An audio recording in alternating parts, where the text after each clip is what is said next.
Bismillahirrahmanirrahim.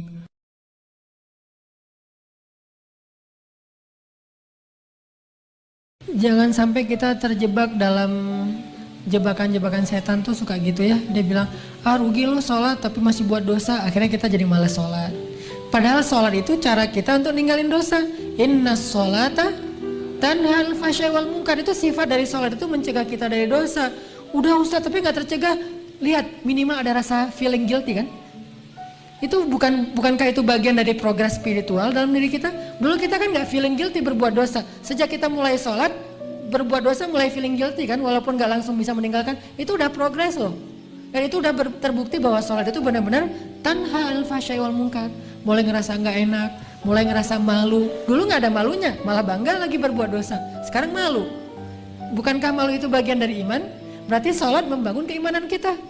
Merasa gak enak sama Allah. Bukankah muraqabah itu bagian dari iman? Merasa dipantau oleh Allah.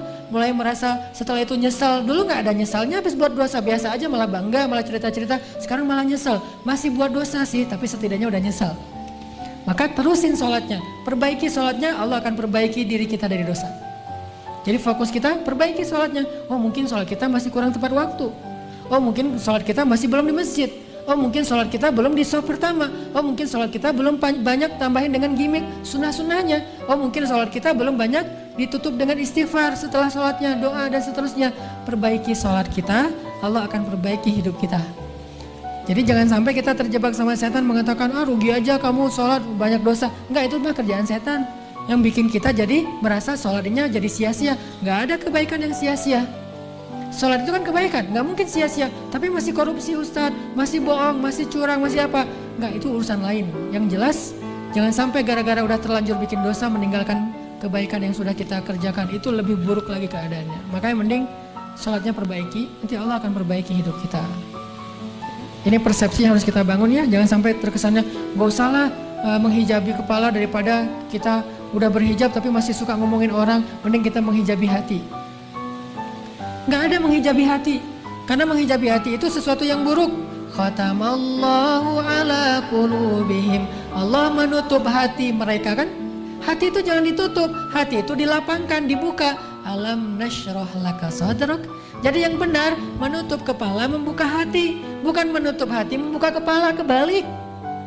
Menutup hati, membuka kepala. Summum bukmun umyun. Bahaya tuh. Khatamallahu ala qulubihim, bahaya tuh. Kalau menutup hati, tapi kalau menutup kepala membuka hati memang harusnya kayak gitu. Jadi bukan sebaliknya menutup hati membuka kepala. Ini persepsi umum yang disebut dengan syubhat, pemahaman-pemahaman yang keliru di antara umat Islam yang mudah-mudahan bertahap kita perbaiki. Termasuk tadi, sia-sia sholatnya masih bikin dosa, enggak. Justru dengan sholat dia bikin dosanya udah mulai merasa bersalah. Udah mulai merasa malu, udah mulai merasa menyesal setelahnya, udah mulai mengurangi sedikit-sedikit walaupun belum bisa maksimal. Setidaknya seperti itu.